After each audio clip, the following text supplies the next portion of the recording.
Hello, hello, hello, and welcome to an episode of the Sovereign Society podcast I love having. I've got my dear sister Denell here of Cervical Wellness, and what I love about conversations like these is that the more people we have that unapologetically share their journey and their truth, the more empowered people feel about being vulnerable and understanding that they aren't alone. And for me, my biggest drive for people is to understand that the lone wolf days are over. And we're not alone on these journeys anymore. If anything, the support, the Aquarian age is all about community and cooperation and connection, and really seeing that there isn't much separation between us. And so I'm excited to be talking with Denell here because her passion about cervical wellness is a topic that has never really been addressed in a proper way, I feel. We didn't grow up learning this shit, and I think we became the generation to really speak up on behalf of women's reproductive rights, women's health, in a way that is backed not just by science, but with experience, because we are the sacred disruptors that are saying we're not going to be in these vicious cycles anymore where this information isn't available.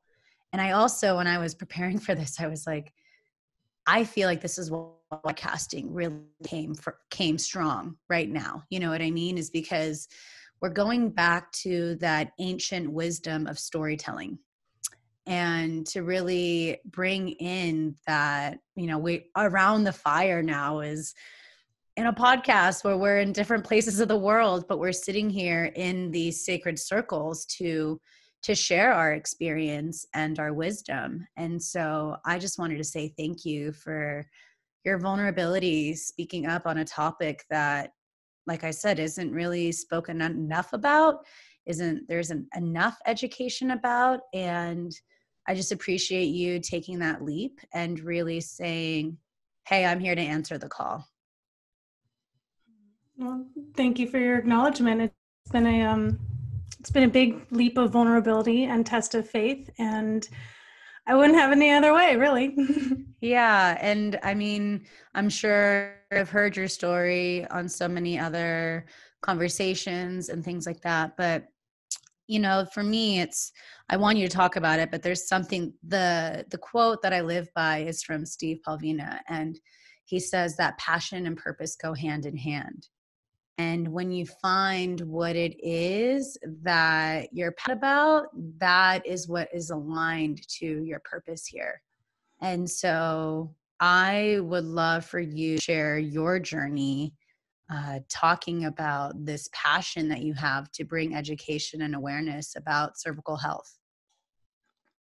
Yeah, I'm happy to share. I'm going to first say that I never saw myself going into this field. This was never something that I planned on doing.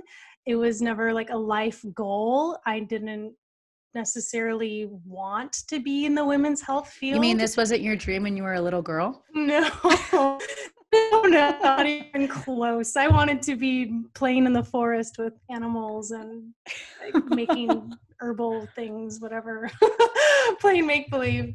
But this journey of starting a business called Cervical Wellness came from my own healing experience. As you mentioned, my story is told in many different places on the internet, but I will do a synopsis here for your listeners.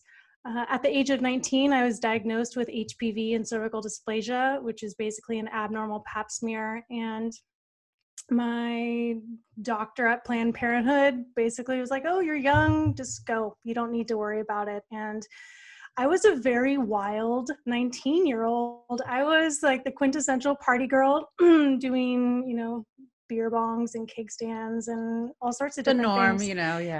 The norm college experience. And so I heeded what my doctor said, and I didn't pay an ounce of attention to my reproductive health, even though I received this diagnosis.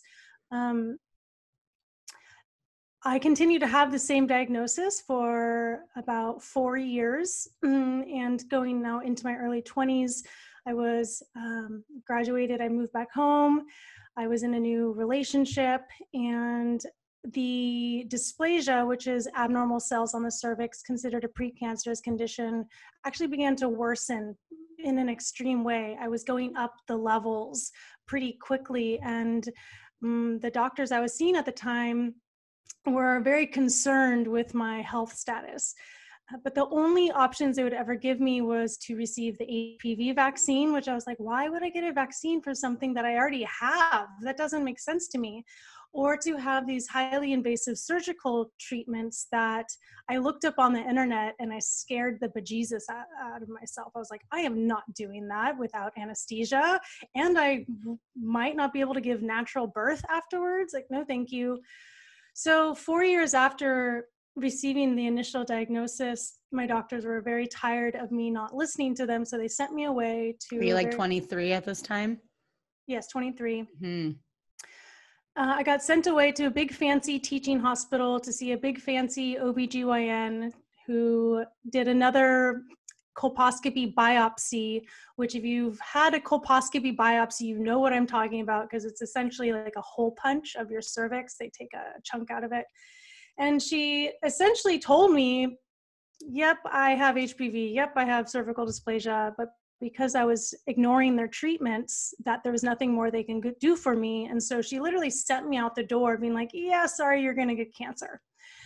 And the way I tell the story is that I was in the shower after this appointment. I was completely distraught. I was like completely convinced I was going to develop cancer and die at a young age, never, achieve my dreams or do all the things I wanted to do. But there was this very visceral experience of a light turning on in my body. It was like a spark of light, or it was like I was in the dark and suddenly I was in the light. I don't know how to really describe it. It was ineffable, or it is ineffable. But like this voice came online and was like, Denell, don't worry, we're going to figure this out. And from that moment forward, for 3 years, I took myself on a healing journey of learning everything I possibly could about the cervix, about cervical health, about women's health, about healing, about wellness.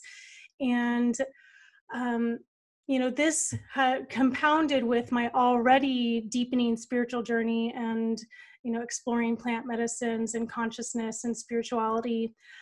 I ended up 3 years after that moment in the shower, receiving the news that I had healed myself. I got a call from my doctor on a Saturday, which was strange because doctors don't call you on Saturdays. And she's like, Denell, I couldn't wait to tell you on Monday, but the HPV is gone and your cervix is the healthiest I had ever seen it. Like, how did you do it? And this was 7 years after my initial diagnosis. And so very, very quickly, my elation and joy and celebration changed into anger and wrath and like what the actual, I don't know if you can cuss on this podcast, the actual fuck, why did I have to teach this to myself? Why did I have to spend so much time and energy and resources to gather up all this information? I even took myself back to grad school. I got my master's in integrative health. I'm like, what the hell? Why aren't women told this? Like, why is all this information so disparate? And why isn't it coalesced into one place so that people who have abnormal pap smears can go and figure out what they need to do instead of just being thrust down this path of fear and treatments that are quite harmful for the human body. So when I began to feel this deep anger, I was actually on the path of becoming like a forest therapy guide. I was still in the field of health and wellness, but my focus was on nature and nature-based healing and actually mushrooms, psilocybin mushrooms. And I wrote my thesis on psilocybin. But as I began to feel this anger and talk to more and more women about this, I realized that there's a huge gap in information and education. And so I put together my very first workshop. I charged $5 and I invited women from my community to come. And the response I received was overwhelming. People were like, Denell, I've never told anybody about this, but I've had HPV for 10 years, or, oh my gosh, I've had abnormal paps my whole life and I have never said anything. And I always thought I was stuck with it. So the path of me developing and starting cervical wellness came from this recognition that there is a deep need for women to know what is happening in their bodies, and that this this test that we can go get every year, every 3 years now, the pap smear. Like, why do we need to do that? Why do we have to have a pap smear? What is the cervix? What are these things that they are checking out? All of this information that none of us knew is now information that I share. And it is my hope and my intention that through sharing this information, that those with female bodies can be informed and empowered when it comes to their cervical health, and recognition that you don't actually have to follow the treatment plan that Western medicine provides for you, that there are other ways to help ourselves. So that's my story in short. I love that. Yeah, I mean, there's not enough education. And I feel like I said, like, we are the generation that is bringing more of this awareness, so that when our daughters, into the time of the pubescent age, that there's actually information they can run with. I remember, like, when I had like the talk about periods and stuff, there was nothing to be expressed. It was like, okay, here's a pad. If you have a period, like, use this. And that was pretty much it. There's not, and like, I would love to see in a time where especially at a young age for these young women, I would love to see like a female gynecologist to be the one that goes to these schools and talks about it, not just like the coach or the health teacher that doesn't really have the qualification. I think this is a huge part of the developmental phase, because for me, I'm so passionate about the development of the lower triangle, the lower 3 chakras. And to me, it's the foundation for everything. It's what I teach in my courses. It's what I share, is that lower triangle events are physical reality. And if there are inconsistencies, or, the energy isn't flowing, there's still trauma in those spaces, we can't be in our full authentic power. And I think especially as young women, a lot of girls are really shy and they don't know, like, what is going on? Like, I'm bleeding, and not enough of the education. I know for me, I was raised by my immigrant grandparents, and my mom worked all the time because my parents owned a restaurant. And I didn't have these, I had to learn way down the line, like, in my mid-teens, essentially, if not even later, about really what was happening. And that was a huge piece of my lack of confidence in myself and a lot of shame. Yeah, I really feel like that is actually the thread that ties together all of our shame, is the fact that we don't know about our bodies, or we're not told that it's okay to know about our bodies, that it's okay to talk about our bodies, and it's okay to ask questions about our bodies. I have 2 nieces. One's going to turn 12 in about 2 months. And I was actually forbidden from talking to her or answering her questions about puberty, because their parents are afraid that because of who I am and what I talk about, that I would be too radical. Right. And I'm like, she's coming to me asking about her body, and like, what am I supposed to say? I've been forbidden. It's strange that we are forbidden from talking about our bodies. So what do you see as like your vision for these future young women and the future leaders of tomorrow? What's the big dream that you see in regards to bringing more of awareness and this education to these young ladies?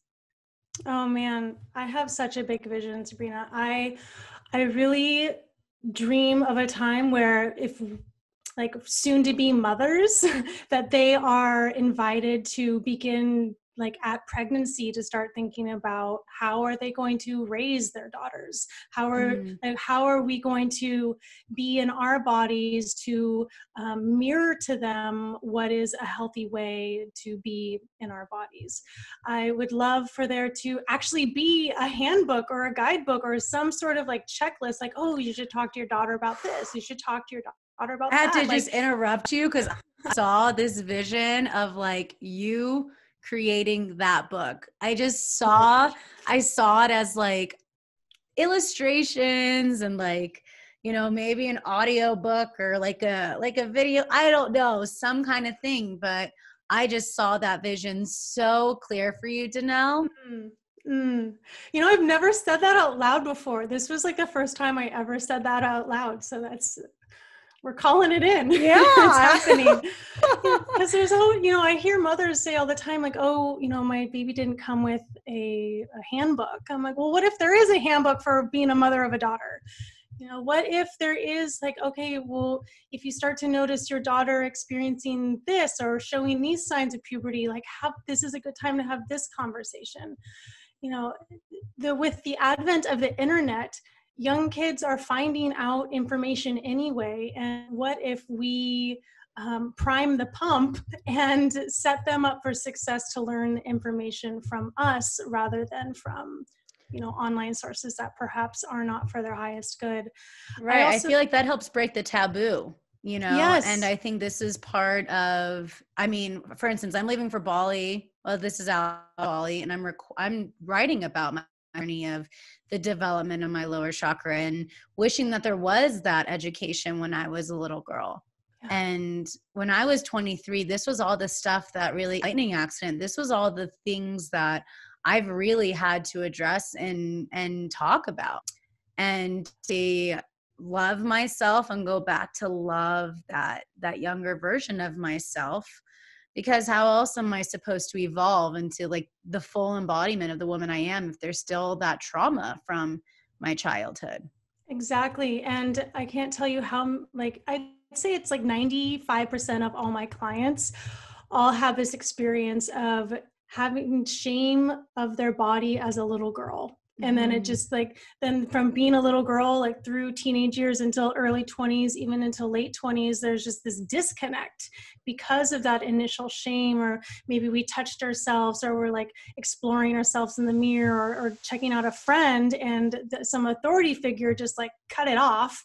And it takes until we have something wrong with us for us to come back to this connection. And it doesn't have to be that way. Yeah, I mean, like I said, that was a huge part of the work I had to really do, and especially Catholic school girl. Like, oh, I didn't know that. Oh yeah, like 8 years of Catholic school, and there was like 11 girls in my class, and I didn't really resonate with any of them. And so I'm like, the thing that I'm just so passionate about is really cultivating that conscious tomorrow today, and to make sure that, I just think that's this huge part of why our generation's kind of holding back in regards to having kids later or all these things. We are really taking that responsibility of doing the deep internal healing work so that doesn't get passed down annually. Yep. We are all healing our familial lines, and especially with the work of the cervix and reproductive health in general, female reproductive health, we are working with our mother lines and like our mother's lineage, and the trauma that is passed through the womb, through the ovaries, and through the birth canal. And that's some deep work right there. The mother wound. Whoa. Oh yeah. How about my Venus is conjunct my Chiron. So that's like real fun.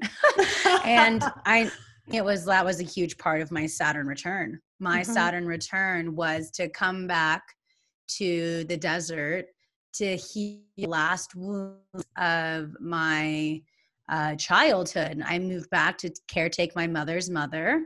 Wow. And then as soon as she died, the year after, I started my Saturn return. And to me, that's so much of my passion in the work I do, is to see the way that I see it. It's like, first we have to do that deep internal healing work first. And then we can go into that conscious partnership work. And then we can really do that conscious work. But because we are becoming so sensitive today, and we are being, there's just so much more awareness as more and more people get into this path, and more people do the deep work. You can't ignore it. If you call yourself aligned or woke or whatever, this is the shit is a non-negotiable to really address. Yeah. Well, and when we don't address it, when we choose to ignore it, it bites us in the ass. And we have reproductive health concerns like PCOS or uterine fibroids or chronic miscarriages, or, you name it. There is such a plethora of female reproductive health conditions. And I feel like within the last 10 years, it's just like exploded. Right. Everyone I know now has something wrong with their pelvis. And I know that to be the deep call from within our body to process all of this generational trauma that has happened to our maternal lineages in particular. Yeah, I refer to the millennials as that dark night generation, because we are the ones that are saying, it ends with me. Yeah. Why does another generation need to go through the shit that I've had to go through, that my mom go through, that my grandmother had to go through? Right. And that takes a soul. Yeah, well, it's definitely a courageous warrior path. That's for sure. It is not the easiest thing. Yeah. So, I mean, to me, I find it also really, more and more women are choosing to stop taking birth control, and they're working on understanding and having this healthy relationship with their hormones and their cycles naturally, because they're seeing how birth control has made us not want our period, like not to have our periods for years. Like, that's not healthy. And, so many times, like, they just give the birth control to kids at a young age. I remember when the Gardasil shot was first coming out, my mom she said a hard no for my sister and I to have it. And the fact that there's so many women still getting this HPV with the shot. Yeah, actually, it's coming out. I just saw an article the other day.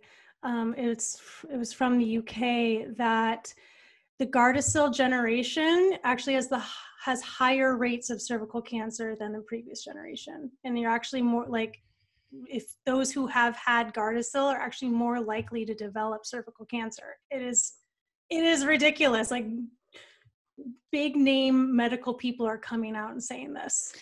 Yeah, and it was crazy because actually right before I pushed record, I was on Twitter because I was with what's going on with the Iowa caucus.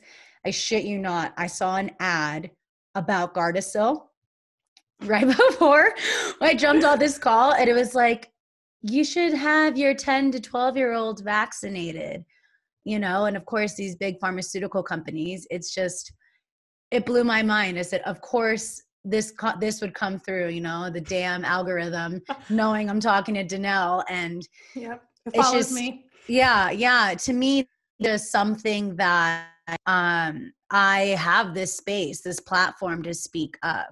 Like earlier today, I had it launched a couple weeks ago with, I had congressional candidate Shahid Buttar for San Francisco's 12th district and California's 12th district in San Francisco, and just bringing more of this awareness too about Medicare for all and the overall health opportunity. Because the question I asked him is, like, here we're paying all this money for insurance, but a lot of the things that we need aren't even covered. Like, I can't go to a naturopath or Eastern medicines, and a lot of these alternative medicines, looking forward to the day where plant medicines and psychedelics are more recognized. And so I would love to hear if, you're saying you were studying a lot about psilocybin in your master, and when you were doing your master's, if that or any other plant medicine really helped you during your healing process, from not just the trauma of the news and trying to figure out what is going on, but also to help you transmute and really take this and like kick its ass? Oh, yes. I'm so glad you asked me this because nobody ever asks me this. I love these topics.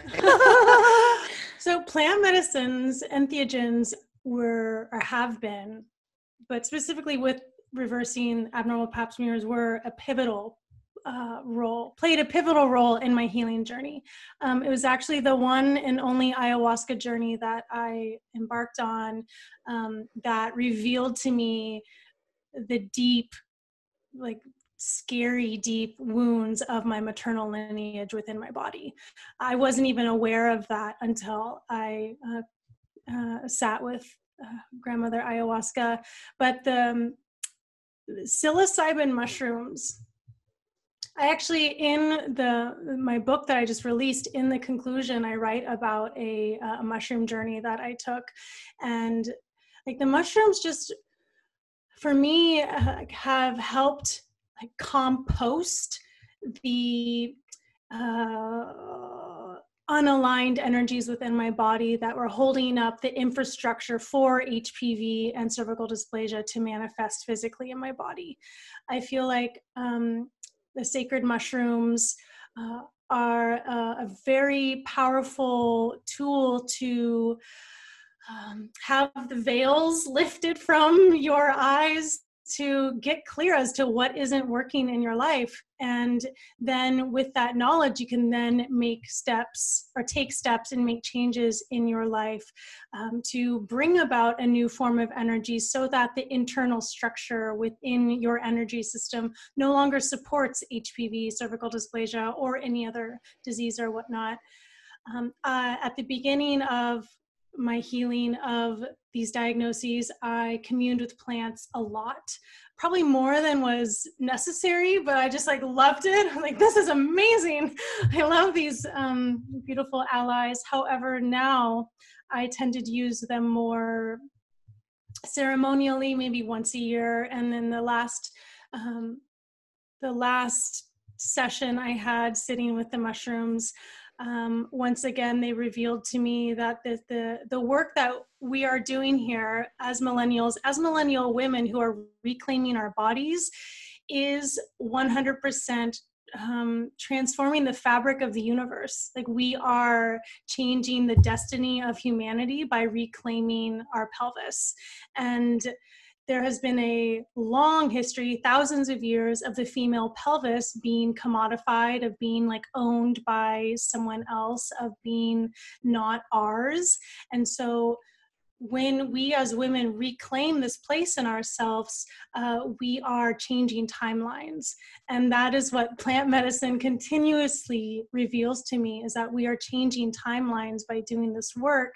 And we can actively choose which timeline we are entering into by way of doing this work. I concur.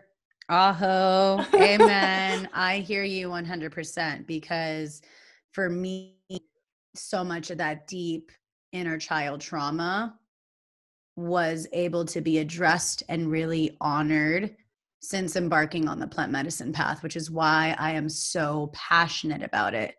Because you said, when I asked, like, what do you want to be? You're like, I wanted to be with the forest and just playing around. For me, when I was a little girl, I wanted to be a pediatrician. And so at that to me, like, the thing that I always like to tell people and clients is like, start understanding the puzzle pieces of the things that sparked interest and sparked you at a young age, and understand how it's really giving you a sneak peek as to that purpose and as to that mission. And so for me, wanting to be a pediatrician at a young age, that has transmuted and transformed into helping people heal their inner child. Beautiful. And for me, the ultimate, in the last peyote ceremony I did a couple weeks ago, my intention was to mature my inner child, because there was just so much of that pain and so much suffering that I'm so done with that story. And, that's why for me to round it up by going to Bali to write my book about my inner child and to talk about my child, my journey into where I am now, it's been the guidance of plant medicine, like you said, to see the alignment of timelines and to, I mean, it's been amazing. For me, like one of the biggest things that it's helped is to reclaim my power and to speak my truth, especially like with my dad, especially, here's this like stigma about like speaking about plant medicines or, whatever. But I've been very open with my dad because they both were there for me so much after through a difficult LSD trip.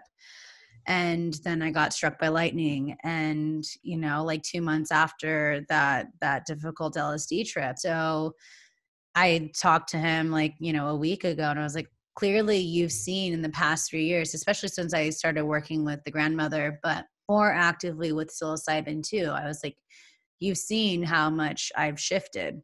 There's no denying the amount of clarity and the amount of focus, because I'm not caught up in those stories and the healing and like the traumas of my inner child. And I say this because, again, that space, the sacral chakra, that big developmental space is between the ages of around 7 and 16, the pubescent years. And that's the other thing I think about too, which is why so many of us, especially as millennials, during those pubescent years, it was 9/11 era. So there was already a lot of trauma coming in space as like environmentally, as we are developing and going through puberty.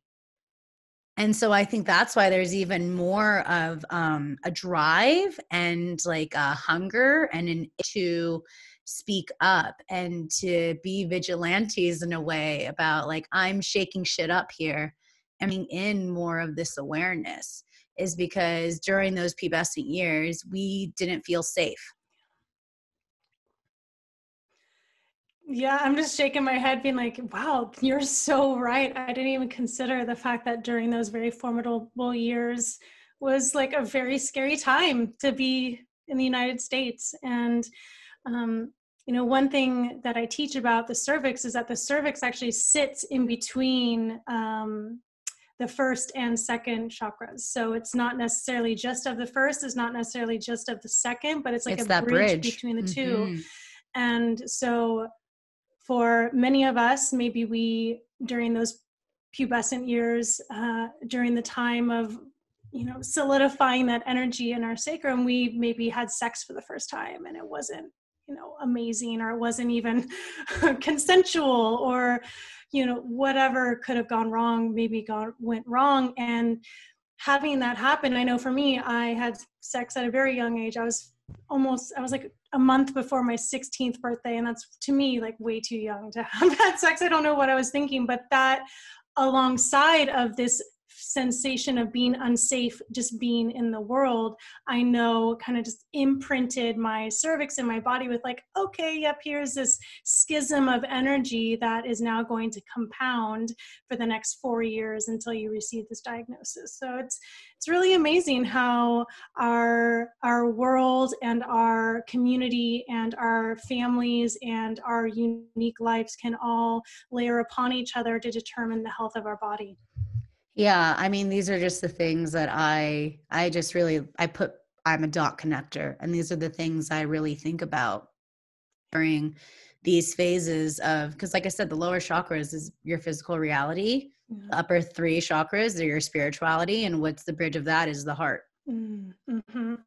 And so to me, I've just done, that was part of my journey, was to really get honest, especially around the ages of like birth to graduating college, around that period, and seeing that was like the root of like severe trauma and depression. They wanted to give me pharmaceuticals to help overcome depression because I had prolonged depression. Mm-hmm. So that prolonged depression was ADHD because I couldn't focus because I had prolonged depression. Wow. It's just all braided together. And so and then they were like, okay, well then we're going to put you on birth control. And I'm like, this is fucking me up even more. And so something that I'm just so passionate about, again, is just to share these stories to help people reclaim that you don't need this crutch.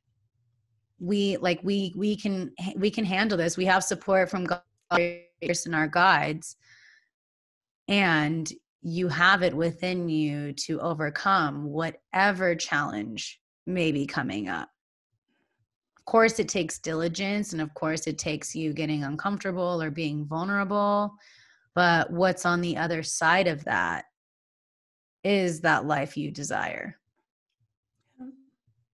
One thing that's coming through that wants to be said is that psilocybin mushrooms, I found in my research for my thesis, is they are like I guess you can say like the best plant medicine to take to interrupt those patterns of thought or behavior. So, for example, persistent depression or persistent anxiety, or just a way of experiencing life that is prolonged, that is negative, that you just like feel like you can't pop out of. Psilocybin mushrooms are a really powerful and potent way in a short amount of time to like flush the brain with serotonin and just kind of have a reset. So I know you're interviewing me, but I'm curious if the mushrooms helped you at all with your depression. Oh, that was the saving grace for me. Yeah, me too. In a way, because I had that prolonged depression, and I had mushrooms for the first time when I was in Thailand. Is the year after I got struck by lightning and my nervous system and my PTSD and the psychosis. And I went to Mushroom Mountain in Thailand and I ate a mushroom shake, and I didn't know, I still aware of my sensitivities because since the lightning accident and because of the work I do, I see a lot of people's trauma, and I see a lot of people's stories and, the things. And sometimes going into crowds, it's very overwhelming for me.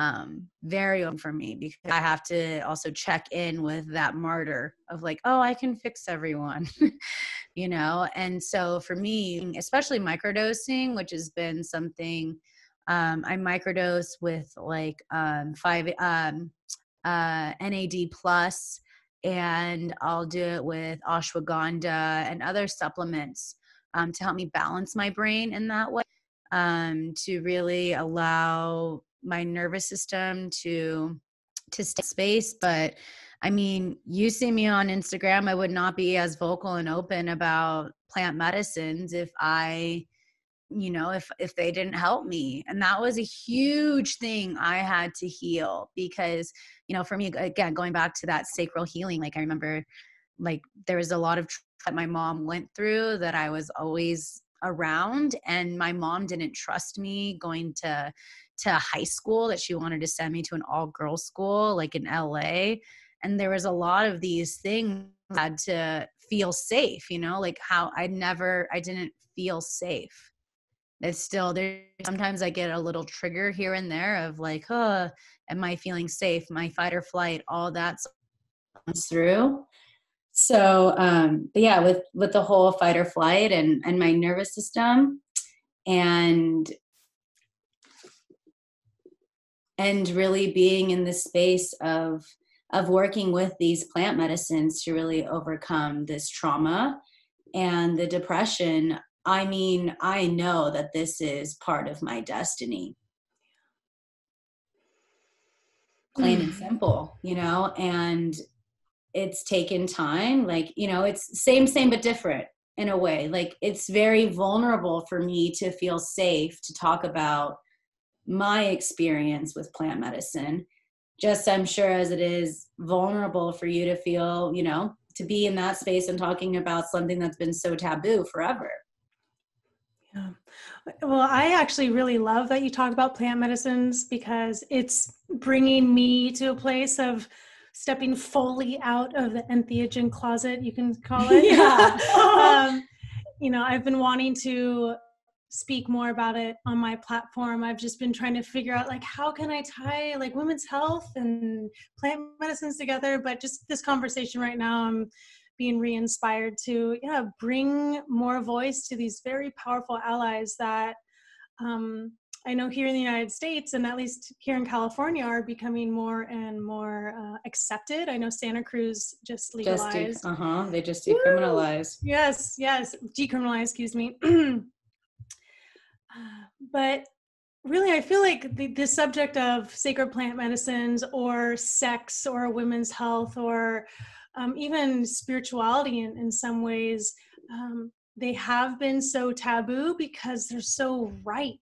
Like, this is what we are. We have a right to these things, to knowing our body, to working with the plants, to being connected to God. And there's been a purposeful forgetting or purposeful alignment situations so that the people will forget them. But it's because of people like you and I that we are reminding everybody, like, hey, this is available. Hey, we can use these things. Hey, we can connect to ourselves. Hey, we can connect to the divine and our lives will be better. And I've been using your phrase sacred disruptor recently because I just love that so much. And I feel like the braiding together of all of these different taboo subjects is exactly what our world needs right now. Honestly. Yeah, I mean, I definitely feel as though this decade, especially with 2020 crystal vision, this is literally like the ball is in your court. It's time. And I feel as though the more we have positive and genuine, like this in a way is research. Like, this has been research and development within our own lives. We have been our own research and development. And experience. There's something powerful with experience that can't be denied. Like, experience you can buy all the books, you can purchase all the courses, but the true testament of the work is through that experience. Yep. And so the more we share our experiences authentically, vulnerably, unapologetically, the more people feel safe to go there. And I think the more that when we speak our truth, we're protected. Like, God's got our back. Spirit has our back when we are fully embodied in our truth. It's why we came here. And trust me, there have been many a times in many situations where I was like, I'm going to fucking shake shit up here. And there were times where it felt scary, but I also saw how guided and protected I am. And damn believe that you committing to doing this, and especially if you commit to doing the deep ancestral work, of course your ancestors are always with you, but they're really rooting for you because you were the one that consciously and bravely chose to be that disruptor. You are the one that said, like, it ends with me. And they may have not had that opportunity. And one thing that I really love about the work that I'm doing right now is that even though I am like under the umbrella of women's health, a large part of what I do with clients is help them feel safe in being able to express their voice, because, you know, as you say, the lower chakras are tied to the upper, and, you know, we're meeting in the middle here at the heart. But the work that we do in the pelvis affects the work that you do in your throat and the way you express yourself. And so for me, you know, my business is called Cervical Wellness, and I help women reverse abnormal pap smears and deepen their connection to their cervix. And my whole intention with this business is to basically cultivate an army of empowered and embodied women to rise up in leadership, to use their voice to transform the reality that we're in. So I love it. Yeah, it's like, my intention and goal is to help women drop so deeply into themselves and be so anchored and tied to their body that they feel safe in who they are. And then we can have, you know, strong, powerful women in leadership positions that will not be blown over by perhaps a rageful, you know, person of the patriarchy, that we're just like, oh, look at you go, you're blowing out. Okay, well, here I'm going to step forward in my embodied power and speak the truth that needs to be spoken. Well, to go on that, I think that's been one of the biggest challenges of the people in quote unquote leadership, especially in our political establishment, is that those generations they were never taught to do the inner child work. And so there's a lot of children running the place because they're looking for that love and that attention they never got. Yep. So the more that we allow ourselves to be in the space of being in our truth, the more we allow ourselves of committing and devoting our time and our energy and our money into investing in ourselves and investing in our healing, it's setting precedent, as we talked about, for a timeline and for a journey and an experience that's beyond your wildest dreams. Yep. Something that's never been experienced before, or else we'd already be there. Right. Right. And I think people are scared about the potential of amazingness. It's like, so many people, I feel like, keep themselves down in this, like, oh, well, this is all it can be, but it can be freaking incredible. Like, we can have, I don't want to go too far, but maybe utopia is a possibility.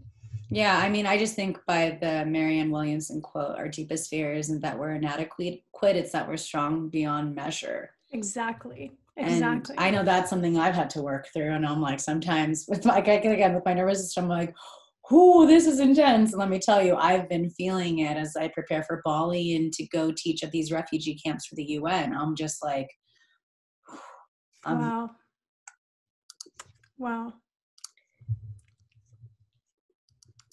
And it's a lot. It's definitely that invitation for me to know that, and that's the thing I want people to understand. I think you get that too. Like, there's no accident why we experience what we do. Right. I've actually been sharing this recently on Instagram that for me, my diagnosis and going through that pain and hardship was actually a gift. That it was the catalyst I needed to wake me up out of sleeping unconsciousness into awakened consciousness and being in my body and here for greater service. So yes, this is the catalyst of transformation is what it is. And you're answering the call, you're choosing to be brave, and you're unapologetically being you. It's time for all of us to give ourselves permission to be big energy. Yes, let's do this. And then I want to talk about the book that you just released. Congratulations. Thank you. Yeah, I birthed something. Yeah. Whoa. How was that process? So yeah, I've been talking about the book a lot recently, and what I realize is that when I started Cervical Wellness, I never started Cervical Wellness with the intention of having a business. I always just wanted to write a book. And so everything that I've been doing has been with the intention of bringing all of this information into a coalesced form so that if someone receives an abnormal pap smear, they can be like, oh my gosh, what do I do? Oh, here's this resource. It's been a beautiful journey of being humbled by the power of information, and also recognizing that when you write a book, that it takes on a life of its own, and it's not just about the writing process. There is so much behind a book that people don't even realize.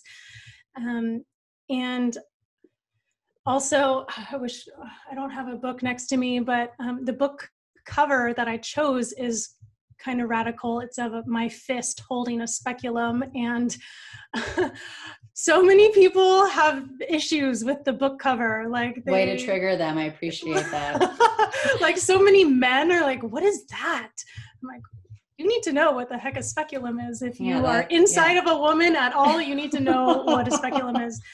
But I feel like I now have this resource that I can share with people that is relatively inexpensive, at least in Western money terms, that people can read and have a method or a template they can follow to heal themselves or to take steps to change their lifestyle so that their body does what it does naturally, and that is remove dead, dying, abnormal cells and replace them with healthy new cells, as well as repress viruses. So the book, I feel, is a huge accomplishment in my life in bringing a potential pathway to others who perhaps wouldn't know about that pathway elsewise. I love it. I love it. I look at, you're already making guides, so you can totally make that one for new mothers. For modern mothers, exactly. I'm not a mother yet, though, so I'm wondering. Well, once the time comes, you know, and I mean, I'm totally one of those people too. It's like once I've experienced, and I feel like then there's that credibility, right? And that was to me, like, I remember my last PAP that I had. I went to a new doctor, and he was like, you know, the doctor to go to. And my like childhood best friend's mom is his nurse. And he just thought I was off my fucking rocker, you know, and the nurse was like, oh yeah, this is Sabrina. She's the free spirit. And it was really challenging because the conversation between him and I, like I just didn't feel like I was seen. I didn't feel like I was heard. And I'm just like, I will never go back to that space, you know, with him. And I think that's been the other thing. Like, I just pray that there's more OBGYN and, you know, that, and these gynecologists that allow us to, especially as more and more women are waking up and becoming more conscious of our cycles and our bodies, that there are more of these women that actually help us feel seen and heard. Yeah. Yeah. My gynecologists get very annoyed with me because I have a list of like 25 questions and I like delineate how they're going to do the exam. And they're like, who are you? Yeah. But I do have hope because I have been reached out to by several, I guess they're not allopathic OBGYNs, they're more like naturopathic. Yeah, I hope that allopathic medicine will, you know, pick up the template of integrative and holistic health, because that is where we're headed. We're headed towards a more holistic way of looking at the body. And I think conversations like this help bring that momentum going. And that's right. why there's going to be a hunger and there's more of that opportunity because the doors are opening. Yes. Yes. And everybody who's worked with me or who follows me, they always tell me like, my gynecologist is mad at me now. I'm like, well, maybe they need to get mad. Maybe they need to get uncomfortable. Maybe they're the ones that need to feel like they don't know what they're talking about. So. Yeah. I mean, like I said, I'm thoroughly looking forward to see the evolutionary process of medicine. The more, you know, the internet has its challenges, but it's also such a blessing of bringing forth the awareness and the transparency we all deserve, especially when it comes to our reproductive rights and the truth and our health. Yes. Yeah. Yep. The internet has made it so that doctors are no longer God. Like, we don't see them as like these know all. Mm-hmm. Right. It's like, oh, actually, there's this whole other body of information. What do you have to say about this? And often they don't have much to say. Yeah. I mean, like I said, I'm sitting over here doing what I can to bring more of these conversations, more of these awareness. I'm more on the field of mental health, and you're on that path of cervical health, but seeing the bridge between the two and all other health issues, you know, that it's where this holistic experience, and we need to understand all the pieces that make us who we are. Well, I love you, and I want to round up with some lightning round questions. Okay, sounds good. What would you say was the book that really revolutionized you and your spiritual path? Oh, my spiritual path. Oh my gosh, why can't I remember what it's called? I can see the cover. What? Oh, Celestine Prophecy. Good one. Yeah. What would you say has been an animal totem that's really been guiding you lately? The wolf. What about it? The fact that there's an alpha or alphas, but they are also packs. So there's like the individual power, but also part of a collective whole. And I've been really tuning into that. What does sovereignty mean to you? Personal choice and action. What would you say to younger Denell?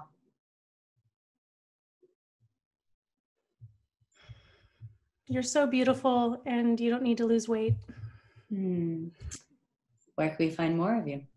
Cervicalwellness.com or on Instagram at Cervical Wellness. I'm very much on Instagram. I also have a YouTube channel. You look up my name, Denell Nawrocki, and I have like 150 videos there, all about the cervical healing journey or women's health healing journey. Those are the places you can find me. I have lots of free resources for those of you who are experiencing abnormal pap smears, or if you have friends who have abnormal pap smears. If you don't know, ask your friends. We should be talking about this more. And check them out. I have lots of free things for people who need support, and also paid things.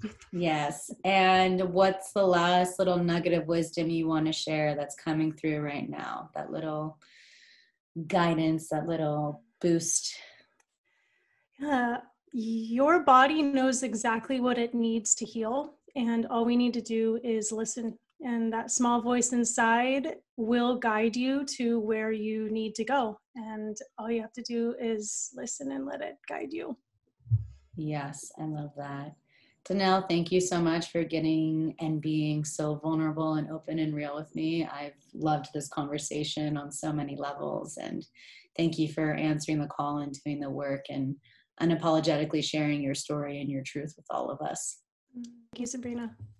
Thanks everyone for tuning in, and go check out Denell, and remember that yes, your body is a temple. Yes, you are the one that is co-creating your reality, and you have the power to really go out there and unleash your medicine with the world. Thanks everyone for tuning in. We'll be seeing you soon.